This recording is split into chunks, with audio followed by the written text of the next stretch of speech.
Have you ever thought about doing video content? It seems like a lot to learn, there's equipment to buy, and putting yourself out into the world on video is particularly daunting. But the payoff can be huge. And I think now, especially in this world of AI generated content, creating a personal brand with video is more important than ever. And that's why I'm speaking with a true expert in video creation today. Recognized Authority, a podcast that helps specialized consultants and domain experts on your journey to become known as an authority in your field.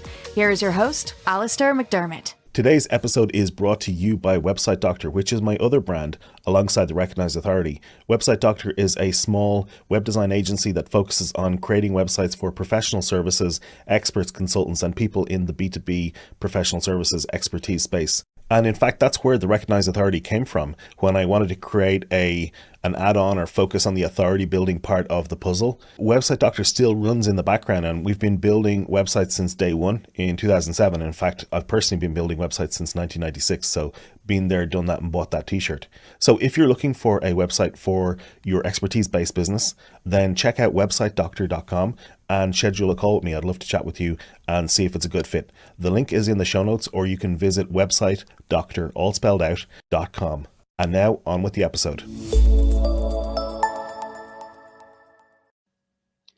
And today my guest is Juma Bannister. Juma, you are welcome to the show. Hey, it's great to be here, Alistair, and I expect to have a real great conversation. I know that I like red. I can see red in your background, so already we are vibing in that way. So we that's are good. on brand today. Very much.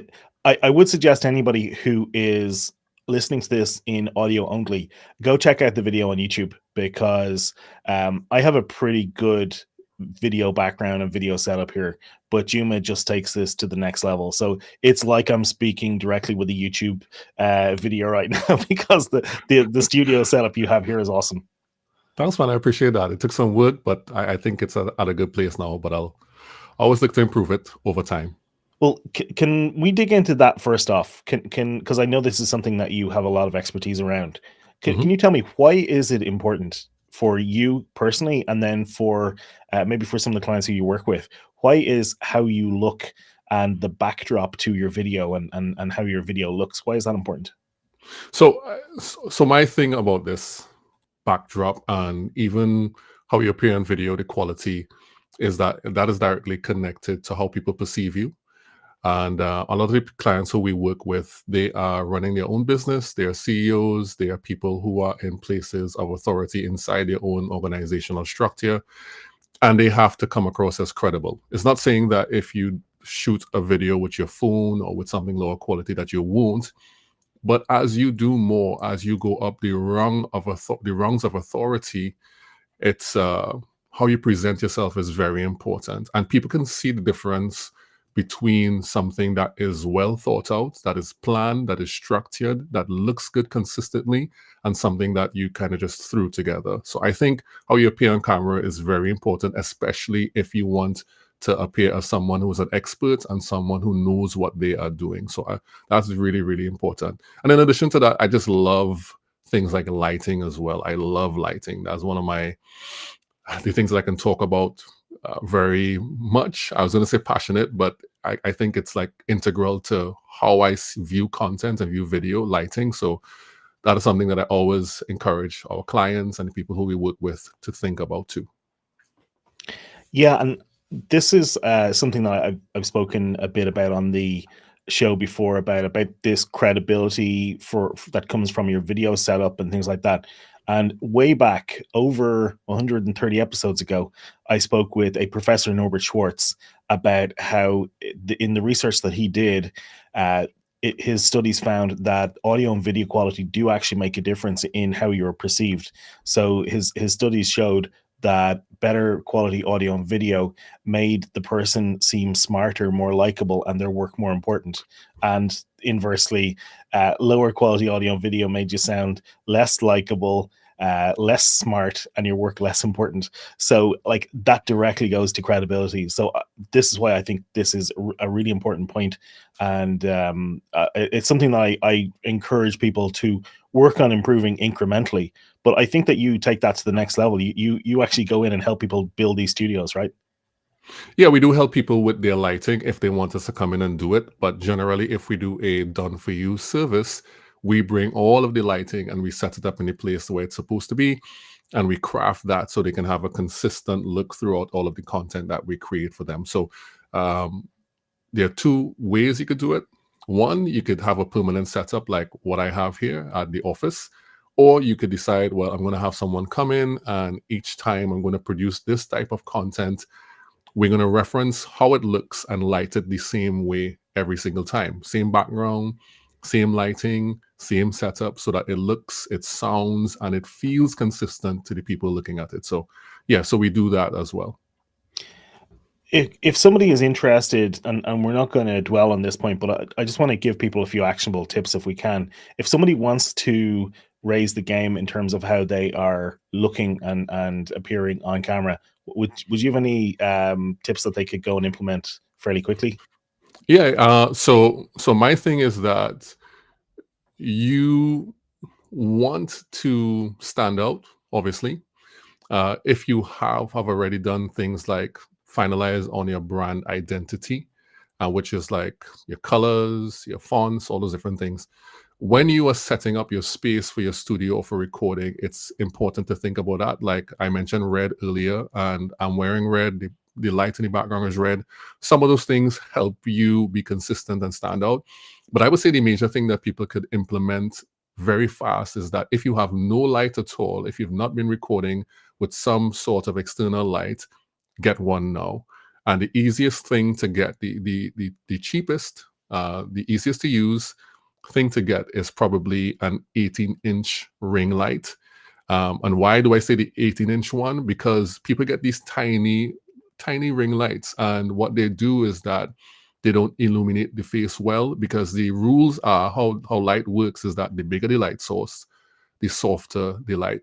And so if you have an 18-inch ring light and you place it closer to your face, you will just it will just look more flattering automatically. So don't get the tiny ring lights, get the big ones. I think the biggest one available right now on Amazon and anywhere else is 18 inches. I am actually using one right now as my fill light right across here. And so it's a great, in fact, I have two. I have one right here and one behind me. So I have two lights, two eight, so I can testify by it, I can swear by it, and I know that those things will help improve your visuals almost immediately. Yeah, and it's such a quick upgrade is to improve your lighting. And I did a video about this on my LinkedIn. Actually, I think I did about 2 or 3 months ago, where I showed a before and after of a couple of different upgrades, where upgraded lighting, upgraded from my old microphone to my new microphone, and we also tested the one on the little webcam as well. And the biggest differences came from upgrading from the webcam microphone to a USB microphone, Yeah. and just getting better lighting. And those two things took it from like let's say a 1 out of 10 to a 4 or 5 out of 10. Now, it still didn't take it up to like the levels of production that you're displaying for us here, but it was a big jump just for those two things. So I'm really happy to hear you talk about lighting, because I think it's such a quick fix for people. And okay, so let's talk about the type of video creator, because I know that's something that we spoke about beforehand that we might be talking about. And you have these you have these different categories of video creator that somebody might be, and this is maybe like down to mentality or how people approach it. Can you explain and tell us a bit more about those? Of course. So one of the things that people really underplay when they're coming up with, let's just say, their content strategy or their video content strategy, is what is the best and most efficient way for me to make content as an individual. Okay, so they have to ask the question like, what am I good at, and what could I potentially become even more good at? And so what I've noticed over the period of time of creating my own content and working with different people who we create content for is that they generally tend to fall into one of three categories. Now, interestingly, when you get your stride and you actually are consistently making content, it tends to be a mix, but there's always one particular category that you fall in more than the others, depending on a few factors. And so those three categories of video creator are the person who does spontaneous creation, or the spontaneous creator. There is the batch creator, or somebody who does batch creation. And then there is the core video creator, somebody who uses core content. And each of those types of creators have a different way that they approach video creation that fits them and that suits the way in which they want to get out the content that they create. So I think already that I'm probably not in that batch creation mode, although I do recommend it to people. And I'm interested in knowing more what the spontaneous is, because I think that could be the box that I'm in, and what core is, because I think batch is pretty self-explanatory. But can you tell me a bit more about what core is to start with, say? All right, so core content creators, in fact, I would say that you may fall into that category somewhat, because even though you describe yourself as someone who, I think earlier on you said you procrastinate sometimes, but I think the fact that you have this structure that is set up for your podcast, and you have a sign up form and you send out notifications, and it's all set up, it's timed, it's scheduled, and you've been doing it for a long period of time. And I'm suspecting you record a podcast almost every week. Yeah. Mm-hmm. Yeah. Right. So that tells me that you have structure. It tells me that you, even though you might not think you are good at planning, that you actually are good at planning and you're improving. And earlier you described that you went from a certain level of technical quality or production value up to a higher level of production value. And those are one of the hallmarks of a core creator. So what core creators are people who say, listen, I want to create these big blocks of content multiple times a month. I will set aside this time to create these big blocks of content. These blocks of content will become my core pieces of content. And out of that, I will produce all the other content that I need. So generally what you find is that they have a long form video of some sort. Maybe it's a podcast, maybe it's a live show like this that is also a podcast, or maybe they create a YouTube style long form video, and they structure it in such a way that they can take the points and the clips out of that and then use that as individual pieces of content across multiple platforms. And so what you get is that you have somebody who creates a core piece of content and then uses that to drive their content machine, sending out smaller pieces of content, whether that is smaller video clips, whether that is text, whether that is blog content. And they use that video as the driver behind that. And so this person generally tends to be someone who is planning. They plan for it. They're consistent, because depending on the type of show you have or the type of video that you create, you have to send out things beforehand. So when I was booked into the show, I was booked ahead of time. It was on the calendar. You have to keep your appointments. There's a lot of different things involved in being a core content creator. And so that is for persons who want to do multiple pieces of long form content per month that will feed into all other parts of their content creation machine. And so that is what core content creators are. Yeah, and I think that one of the reasons why I have all of those structures that you mentioned is because I set them up so that I can just turn up and do it. And so it actually takes me a lot less time, I think, than some people might think. Looking in at what I produce, they may think that I'm spending a lot more time per week, because I'm running 2 podcasts concurrently right now, and I'm the amount of setup that I did to get the workflows into place. I did a lot of work up front for those, but now it's the hard work is done up front so that I can just turn up. And I already have the when I invite the guest, that's when I do the research. It's not later on when we're just about to do the show. I do the research right then, and then I also have the intake form. So all of that is already done and ready to go for me. So literally I just need to turn up before and set up and go. So I think like one of the reasons why I put all of that in place is again to kind of, because I like to be, and maybe this was why I was thinking spontaneous, because I do tend to think about these things sometimes quite spontaneously. But now that you say it, yeah, like there is a logic there to it that's kind of Yeah. a broader strokes picture. So I think that's what you're talking about there. In terms of repurposing, that's something that I do some of, and I need to do more of. I actually did the last podcast episode. I was talking about repurposing in terms of the new podcast that I'm doing, which is called the AI Powered Thought Leader. I'm actually repurposing that as a book as well. I'm creating a book based on the interviews that I'm doing, and that's like a totally different way of repurposing.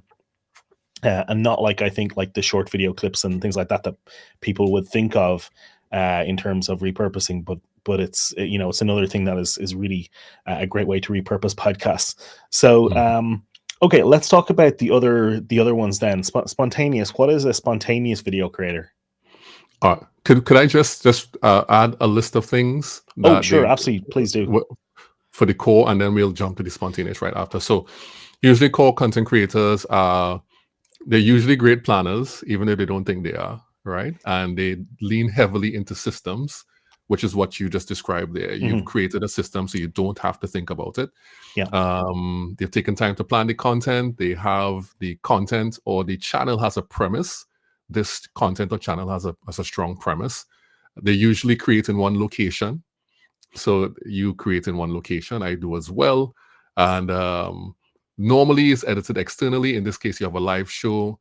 There is sound video structure, and you have a structure for your video. You explained so many things to me before we came on. It has a structure, technically robust and all those different things.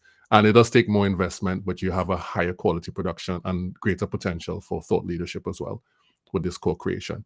So those are just a list of things that I think are important for people to know when they are getting into core content. Maybe we can jump to the spontaneous now. Is that okay? Yeah, let's do that. All right. So the first thing to say about spontaneous creators is that generally everyone starts out this way.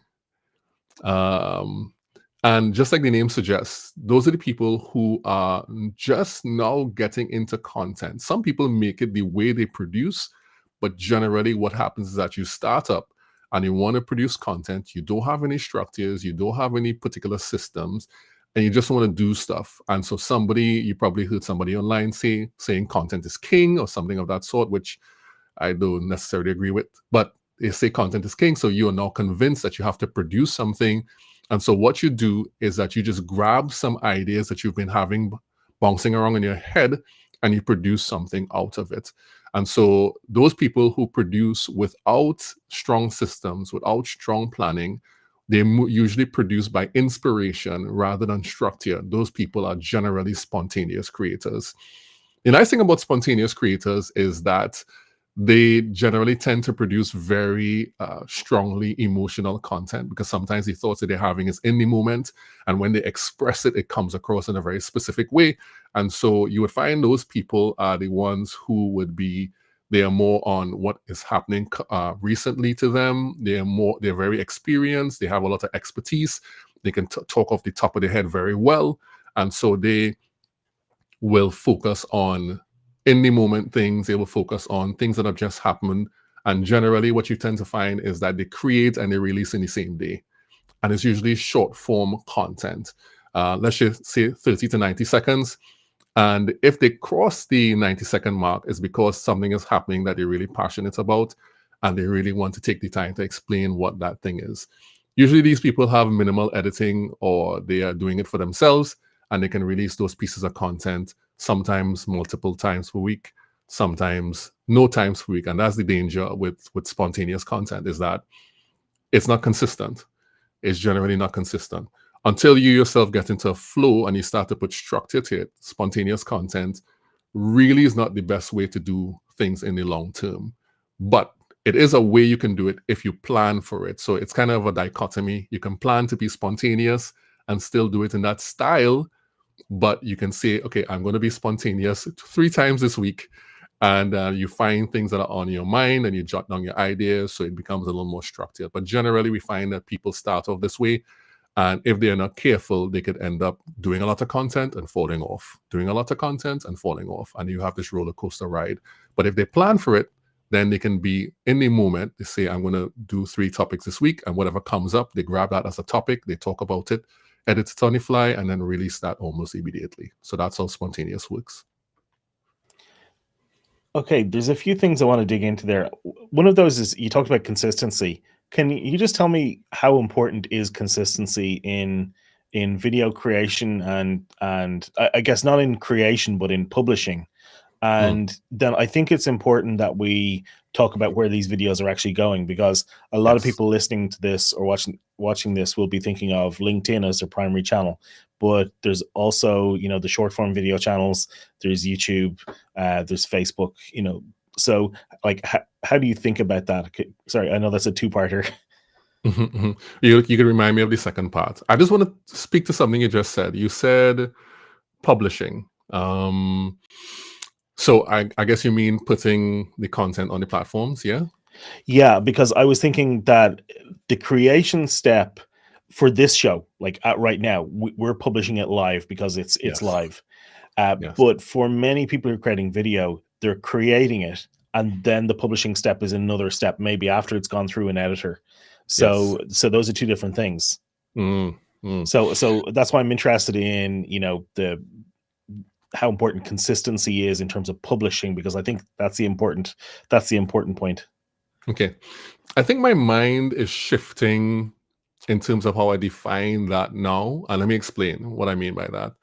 So previously, I would say release your content, right? And I know you're using the term publish your content. I think the term that I want to start to use now is ship your content. Why ship your content? Because shipping has an address. Shipping has an arrival time. Shipping is more deliberate. When I say release, it's almost like you're just letting a wild animal out and it'll end up anywhere. Shipping has a destination. Publishing has the same feel, but it just does not feel as deliberate as shipping. And so and this is something I recently decided to do, like change my language around that because it sounds more deliberate. And in terms of consistency, when shipping your content, I tend to view consistency as the sticking to the message, as how can you say the same core thing over and over again? But I think what you're referring to is the frequency. How much times per this block of time that you're releasing content. So the thing about that kind of idea is that you have to do something that will work for you, that you can sustain. You have to do something that is in line with the platform, to some degree. That's less so with the platform requirements. And you have to do something that is like sustainable in general. And I would say for people who are releasing content, you have to do something at least once a week on platforms. And that is across the board. Some platforms are more hungry, like TikTok is greedy. TikTok is very, I call it a greedy beast. And I did TikTok content for about a year, and it was brutal. I'm not going to do that ever again, because no matter how much you feed it, it wants more. For LinkedIn is a bit more flexible. You can release content a couple times a week, once a week. But the main thing is that you find out based on your audience preferences, how they consume content, how they buy, all those different things, that you release content that is in alignment with what they prefer to see and to consume. And so I would say find your frequency and stick to your message at least once a week, multiple times if you can, based on your capacity to produce and ship the content. Really interesting distinguishing between consistency and frequency. I like that. One thing that you talked about there is having that core message and then the repetition. And this is something I know that a lot of people who are experts in what they do find very difficult, because repeating ourselves consistently with the same message over and over and over again, it seems redundant. It seems like we're broken record and that people are going to get annoyed. And I know that one issue is that as a content creator, when you put stuff out into the world, that you feel like everybody in your audience sees it, but and we remember everything that we've put out, but other people don't. Other people don't encounter every piece of content. So I Yes. think that that's something that is important to know. Like I don't know what the stats are now on Twitter, but I know that if you put out a tweet, a year or two ago, around 2 or 3% of your audience would have seen that tweet, on average. So you could repeat that message over and over again without kind of burning out the audience to that message. So I'm just wondering, how do you think about repetition and in the context of all of those issues? So okay, so I'm big on repetition. So when we do our useful content framework, it basically is you have one core message or your point of view, which is at the top, that informs all of your content, and you have 5 key topics, and then you have your themes on the side, whether it's behind the scenes, whether it's um, some kind of FAQ, a tip or trick, and you have those things at the side. So it's a grid. And so you have like 5 things that you talk about based on your main point of view. You repeat those 5 things as much as possible. And what you tend to do is that you can remix the content. So take the same piece of content and in video. And this is what I do. Here's what I've done, right? There's a little trick for LinkedIn that I've done with my content. So when I release a video, the copy that goes along with it, because LinkedIn allows you to release video and have copy at the same time. The copy that goes along with the video tends to be different. So let's just suppose that the video is a clip from a podcast that I appeared on, or somebody was on my podcast, and I release that piece of video content. Let's just say it's a minute. I will take some of the principles from that clip, from that conversation, and create a text, a copy post that goes along with it. When that is done, that copy that is in that post then feeds into another video that I make. So it's the idea that was in the original post expressed in copy, and then I take that idea, it's essentially a script, take that idea from the copy, and then create another video out of that. So it's essentially the same core idea turned into copy, then turned back into a video in different ways. And if you keep on doing that, you can basically take one idea and stretch it out over 10 different videos in 10 different ways. And in that, repetition is very important. You have your 5 core topics, and you want to repeat those things as much as possible. As you said, people don't remember. Not everybody sees all of your content all the time. I literally say 3 months. 3 months is my cycle. If I release a content 3 months ago, it can come back exactly as is. Once it's still relevant, it can come back exactly as is. So if I scroll along my LinkedIn feed, and I recognize LinkedIn doesn't give you exact dates, but I've started to date my post now. And if you recognize that this post was done probably 3 months ago, I will literally take that content, find the video back, take the exact copy, change the date, and post it again. And if it got engagement the first time, it tends to get engagement the second time. And if it led to inbound, if it led to leads the first time, it tends to the same thing happen the second time around, and probably is going to happen the third and the fourth. And you can take that one piece of content, use it every 3 months for the entire year. And so in that way, repetition is something that you must do. It's not an option. You must do. If you don't want to burn out, you don't want to be creating new things all the time, repetition is something that you must do.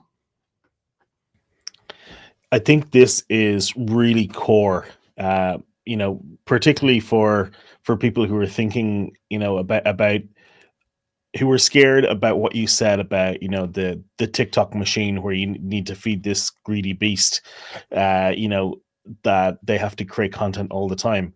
Whereas what you're talking about there is creating some good content and then just reusing it. And you're talking about literally taking the same video, not making any edits to it, just reposting the same video, right? Yeah, you can literally take the same video. Now, if if your view has adjusted slightly, you may want to change the copy. You may want to change the title. The titling, I change titles all the time. But generally, you could take the same thing if it's still relevant. And within the 3 months, that's like a content calendar cycle that usually works. So yeah, take the exact same thing.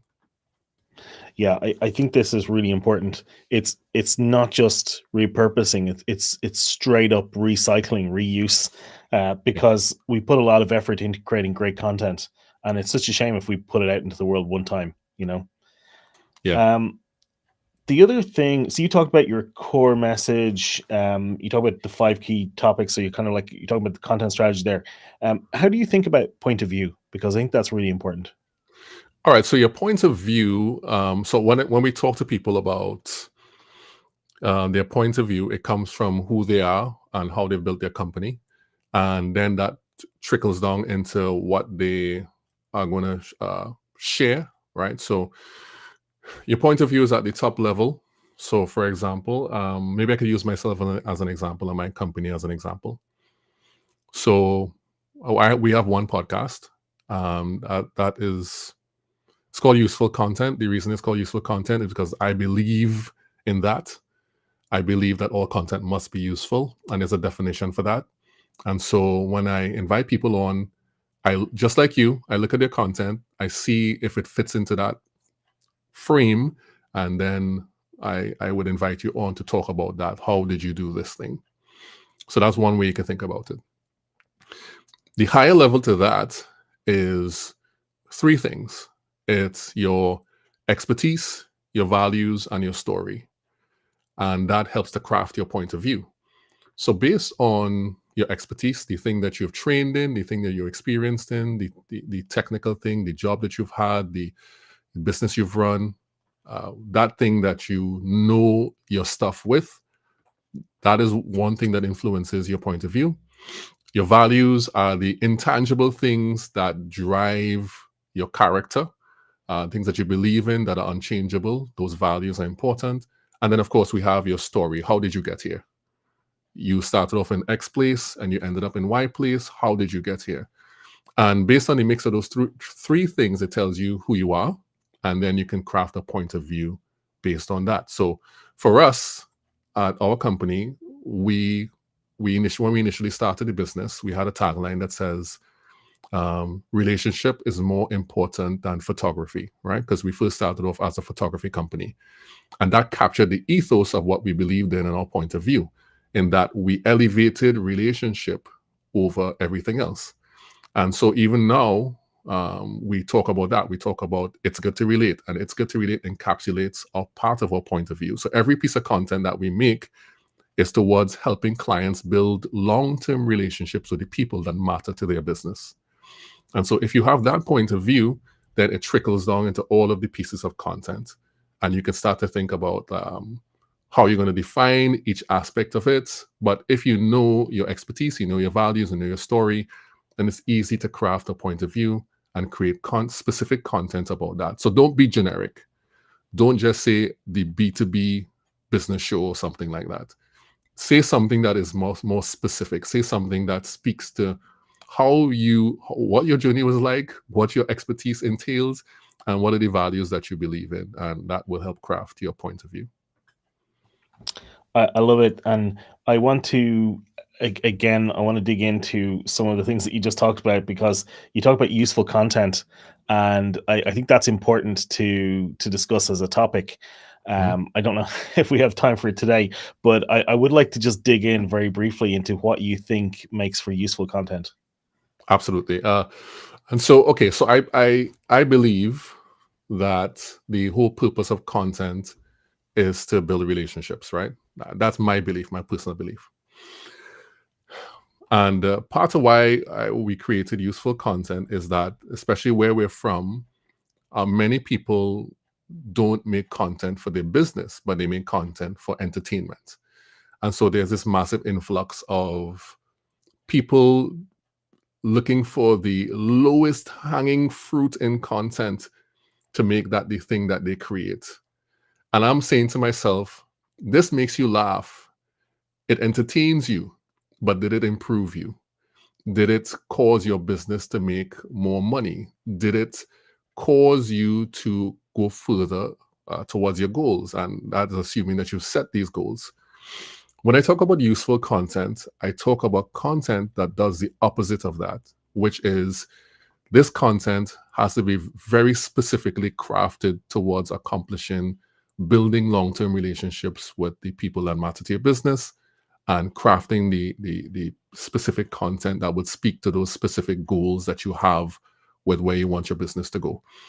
And so if you are able to create content in whatever format, whatever way, by whatever methods that does that, then the content is now useful. It has utility. You can take it like a tool and use it for something. And that thing generally is to accomplish these set of goals that you've laid down for your business beforehand.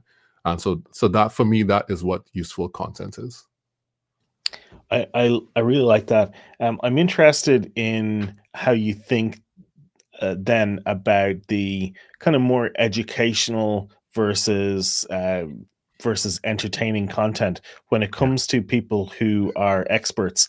I think it's very easy for us to create how to type of content, very practical, useful content, but Mm. I know that it's never going to get as much engagement or views as the more entertainment focused content. So it's really hard to figure out, if I do a silly, okay, not a silly dance or something, like, because that's totally irrelevant for the audience. But I know I've seen people do really great comedic skits and things.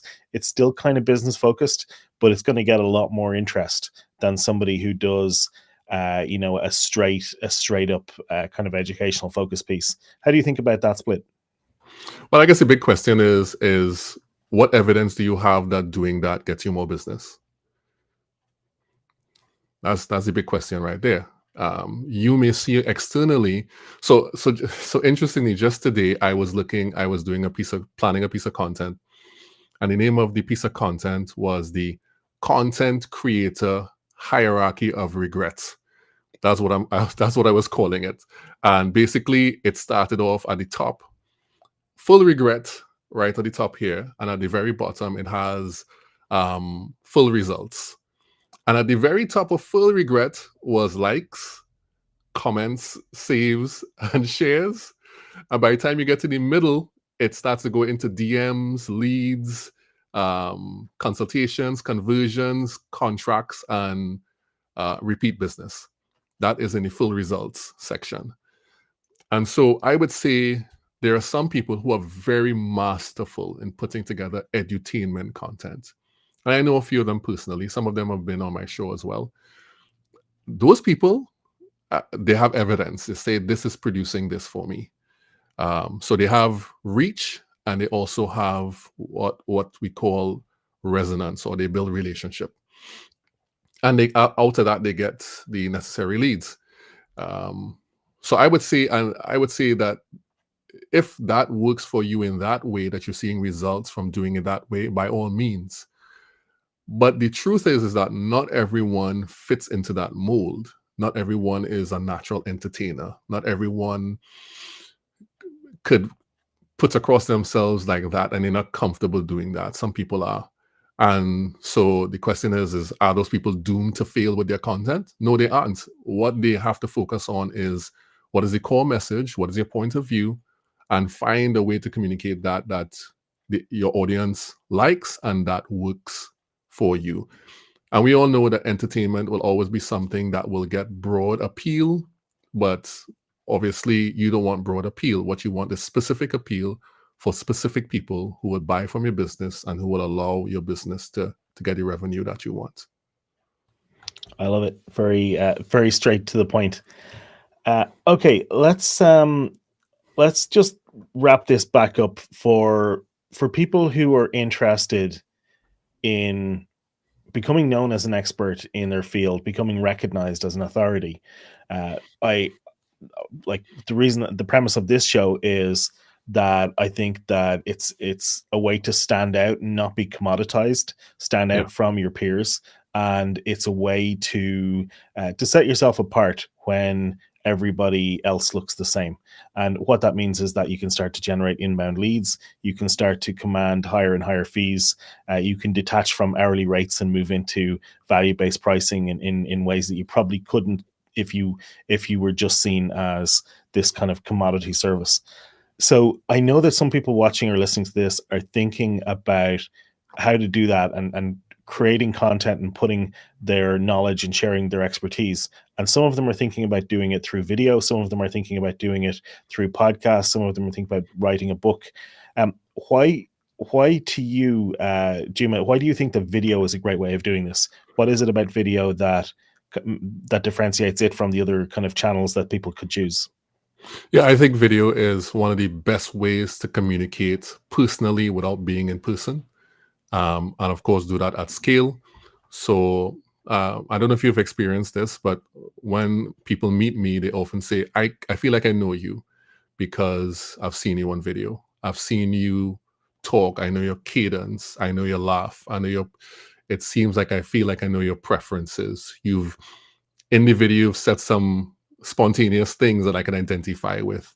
And while you can write a blog post, while you can make an image post, while some people are masterful copywriters, and I appreciate people like that, because I myself am not a copywriter. I write scripts, and I think that is a highly useful skill.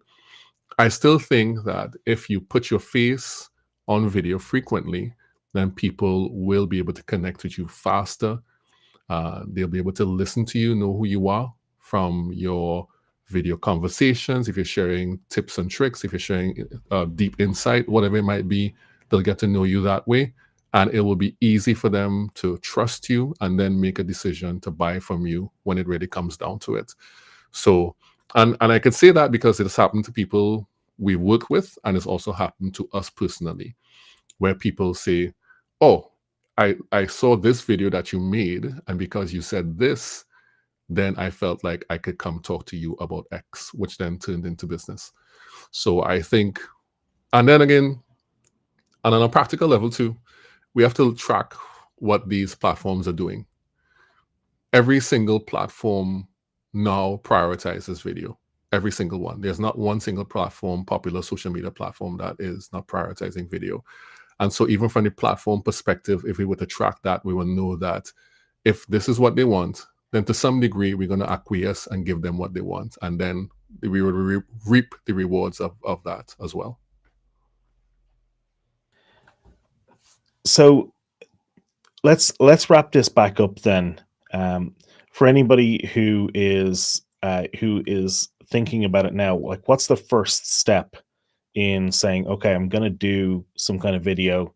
I want to share my expertise. I want to share my knowledge. Like, what's the first step for somebody to take? All right. So if you already have expertise, you have knowledge, you know what you're talking about, there is nothing better than to attempt to create for yourself. So for example, find your, okay, so here's what I would do in a simple way. Look at your expertise, right? Let's just suppose you're in the area of accounting, right? So that might be the main thing that you talk about. Then what you should do is then decide on 3 to 5 topics inside of accounting. Let's just suppose it's like profit and loss statements, doing your taxes. I'm not an accountant, so let me just see. Maybe how to, what kind of software you should use in order to track your expenses. And let's just suppose those are 3 topics. So that you should sit down, talk about your overarching expertise, the main thing, and then find 3 to 5 subtopics. And then what you want to do, you want to just think about what has happened to you recently when you talk to someone about doing their taxes, and find some scenarios and some stories surrounding that. So it has to be something that's real, that has happened to you if it's your expertise. And then out of that story, then you create a short piece of content, maybe under a minute. So how I tell people is like this. I tell people 1 minute, 1 topic, 1 take. 1 minute, 1 topic, 1 take. And use that topic Go for 1 minute about this one topic, which could be a story, something that recently happened to you, and try to do it in one take. And as you do that, you might have to do it multiple times. Just, don't do it 100 times. Just do it maximum 10 times. Choose the best one, and then release that piece of content. Oh, sorry, language. Ship that piece of content. I love it.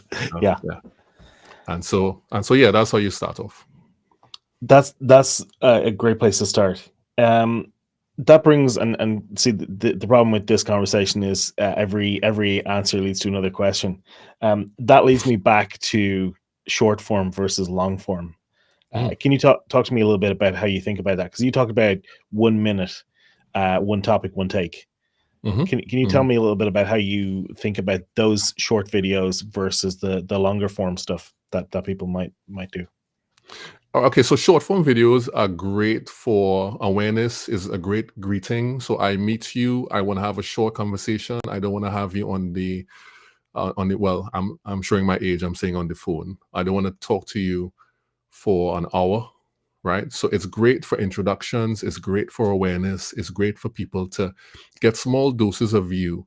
So when we talk about, let's just talk about your funnel or your customer journey. At the very top, you want to have pieces of content that people can easily consume, and that they can get to know who you are, and that they will get quick wins from. So you help them out, and possibly let's just suppose you do it in an entertaining way. It's something that's relevant to them. They have a good entry point into who you are. So just today on LinkedIn, one of my connections commented on a piece of content, and I went to look at it, and I love what the guy said. The video was 4 minutes long, which is like 4 times what it should be for an introductory piece. But because he started off in an engaging way, was structured, I sat and I watched it. I immediately followed him. I made a comment on saying that this is great because it's the type of content I like. I'm going to follow you. And he responded. And so you want to create pieces of content that does that to people. So that short form is that. When you're thinking about long form, you're thinking about generally relationship building content, and you're thinking about a platform on which you can then now start to repurpose these specific things that you said in a long form, and use that as things you can distribute on the platform. So I love long form because long form allows me to share deeper ideas and thoughts, which I can then now distribute in smaller pieces. But if we were to only do short form, we can use that as a place to introduce ourselves to the world, introduce our brand, have these initial conversations, and then transition people into bigger pieces of content later on. So I think short form and long form should coexist, especially in the business space. And it's something that every company should try and do both of to some degree. And if they can't do the long form, then obviously just stick to what's more accessible to them, and it might just be the short form. So they work together in my mind. That's super. There's so many different things that I could continue to ask you about video, but I think that we should probably start to wrap this up. There are some questions that I always like to ask at the end of the interview. One of those is, what is the number one tip that you would give to somebody who wants to build their authority? Well, I mean, I think so. I'm a big fan of Blair Enns, and I love, and this might answer another question that you'll ask me later on. I love the Win Without Pitching manifesto, and that book has helped me tremendously, like build my authority and how I should approach it. And I think the number seven proclamation of the Win Without Pitching manifesto is talking about rapidly building your authority. And well, how do you do that? You first declare what you want to be. Like, we were mainly a production company, but we wanted to move into strategy.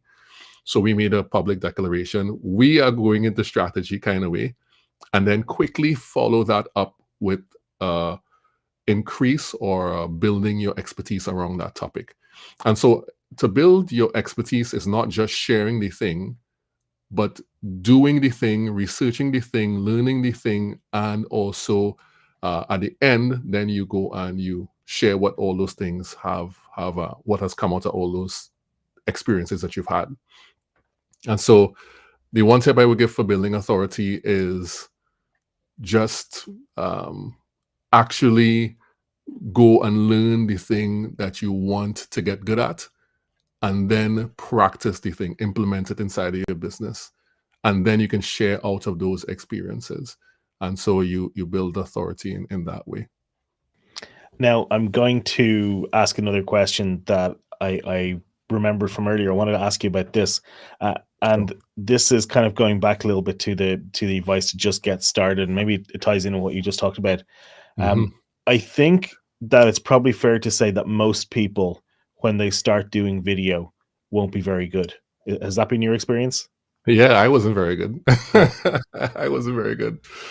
But yeah, that's true. Yeah, and I've shared some of I have a video on YouTube that shares some of my older videos from 2008, and I literally did not recognize myself. Like Ooh. the person, I didn't look like me and I didn't sound like me. It was crazy. And that was in 2007 or 2008. So how do we deal with the fact that, we start and our first work is not good? I know a lot of people kind of will will think about giving up right then and there because it's not easy.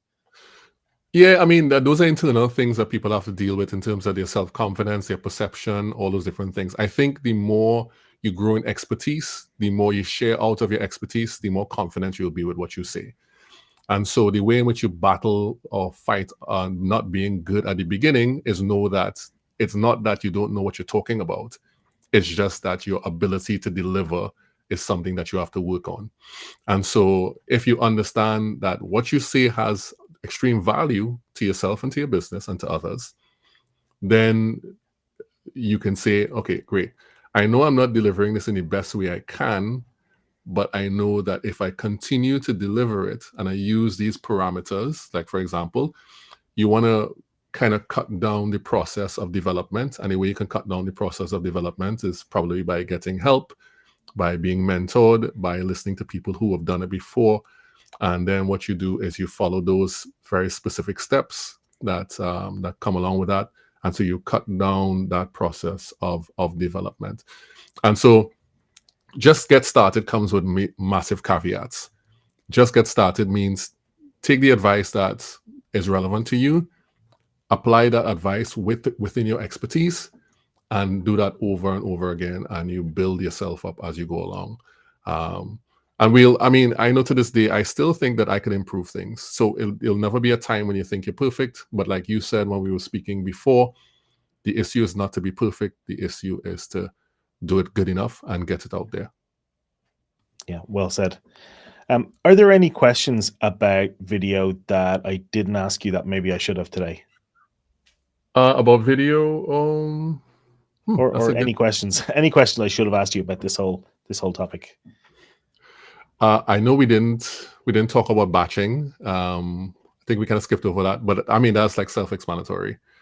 I That's like I, I something. would like to think so. But maybe there's Oh well, let's just touch on it real quick. So, somebody who batches content is somebody who plans to has one block of time. Let's say one block of time per month. Let's say they have 3 hours, and they want to get.